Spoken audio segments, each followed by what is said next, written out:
warahmatullahi wabarakatuh. Perkenalkan, nama saya Rizky Adi Saputra. Saya dari Sistem Informasi Fakultas Teknologi Komunikasi dan Informatika. Saya akan menjelaskan mengenai tahapan-tahapan yang berada di dalam SDLC. Yang pertama yaitu inisiasi. Tahapan inisiasi menjadi tahapan pertama pada SDLC.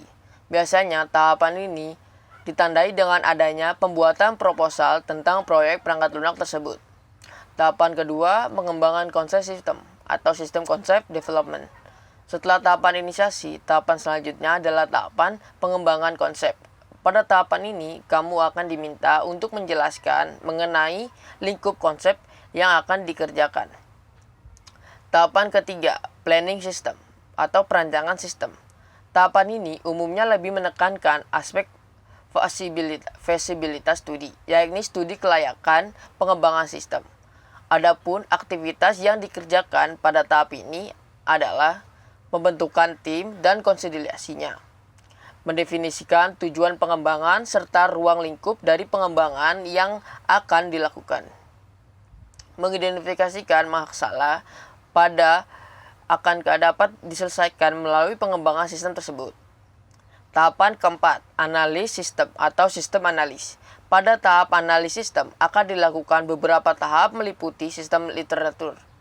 Studi literatur ini digunakan untuk menemukan kasus yang akan ditangani oleh sistem dan juga mendefinisikan sebuah sistem. Tahapan kelima yaitu desain.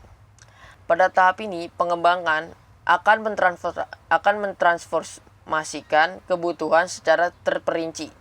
Dokumen desain sistem fokus pada bagian caranya agar dapat memenuhi berbagai macam fungsi yang akan dilakukan oleh sebuah sistem.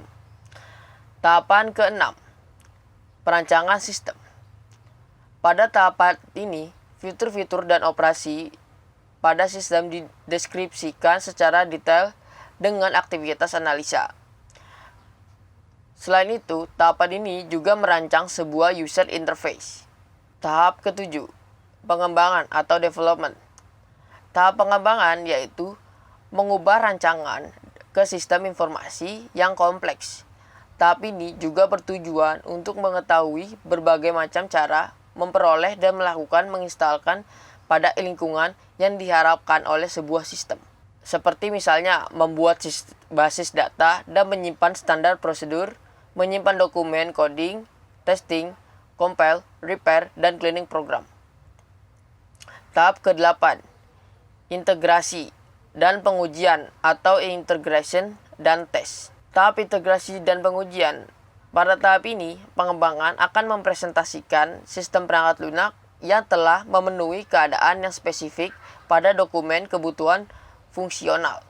Laporan analis dan pengujian akan dihasilkan dengan diarahkan oleh pengembang bagaimana penjamin mutu atau quality assurance dan user. Tahapan 9, implementasi. Akan diadakan pelaksanaan perangkat lunak pada area produksi atau area dan menjalankan resolusi red masalah yang mendeteksi dan tahap integrasi dan pengujian sebelumnya. Tahapan 10, operasi dan pemeliharaan atau operation and maintenance. Pada tahapan ini akan dijelaskan tentang pekerjaan yang dilakukan untuk menjalankan dan memelihara sistem informasi pada area produksi atau lingkup dan user, termasuk implementasi akhir dan masuk pada proses pinjaman atau peninjauan. Tahapan ke-11 atau tahapan yang terakhir yaitu disposisi atau disposition. Pada tahapan yang terakhir yaitu mendeskripsikan aktivitas dari pengembangan sistem serta membangun data yang sesungguhnya sesuai dengan aktivitas user yang dilakukan. 2. Buatlah tabel tentang perbedaan dari model sistem prototype, waterfall, spiral, dan RID. Pertama, metode waterfall. Waterfall merupakan metode pengembangan perangkat lunak tradisional yang sistematis. Metode ini memiliki 5 tahap proses, diantaranya ialah communication, planning, modeling, contraction, dan development. Metode prototype Prototype dalam bahasa Indonesia diartikan dalam istilah purwarupa. Istilah tersebut berarti model awal atau rancangan sementara yang akan masih membutuhkan berbagai macam penyesuaian sebelum dinyatakan sepenuhnya berhasil yang diinginkan. Model spiral. Model spiral menggabungkan dua metode pengembangan yang telah dibahas sebelumnya, yaitu prototype dan waterfall. Prototype dengan cara sistematis, khas metode waterfall. Metode RID. RID merupakan singkatan dari Rapid Application Development. Metode ini juga menggunakan pendekatan interaktif dan incremental, tetapi lebih menekankan pada tentang waktu dan efisien biaya yang sesuai dengan kebutuhan.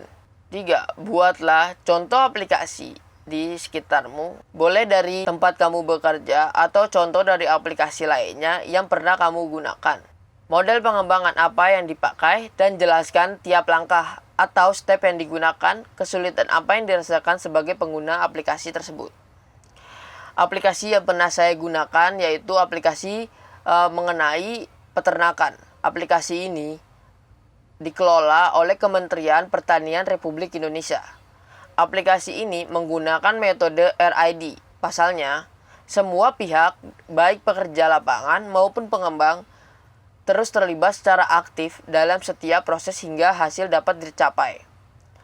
Alur kerjanya dari aplikasi ini yaitu identifikasi tujuan yang langsung diiringi dengan komunikasi dan rancangan di mana seluruh pihak terlibat aktif dalam setiap keputusannya maupun perumusannya. Oleh dari itu, proses ini sama persis seperti metode RID. Pekerja lapangan atau pengguna ikut terjun dalam pengujian aplikasi peternakan. Perbaikan pun langsung diterapkan jika pengguna menemukan kesalahan dan pengembang dapat melakukan perbaikan langsung dari hasil pengujian aplikasi tersebut. Ketika aplikasi berjalan dengan baik oleh pengguna, maka aplikasi peternakan dapat digunakan secara penyeluruh. Kesulitan dalam menggunakan aplikasi ini yaitu kesinkronan data yang kurang cepat terupdate dan dikarenakan aplikasi ini digunakan untuk daerah-daerah yang tidak terlalu terjangkau oleh internet karena diperuntukkan untuk peternakan-peternakan yang notabene terletak jauh dari ibu kota atau kota. Sekian yang bisa saya sampaikan, kurang lebihnya mohon maaf. Nun wa qala mu'min yaskurun. Wassalamualaikum warahmatullahi wabarakatuh.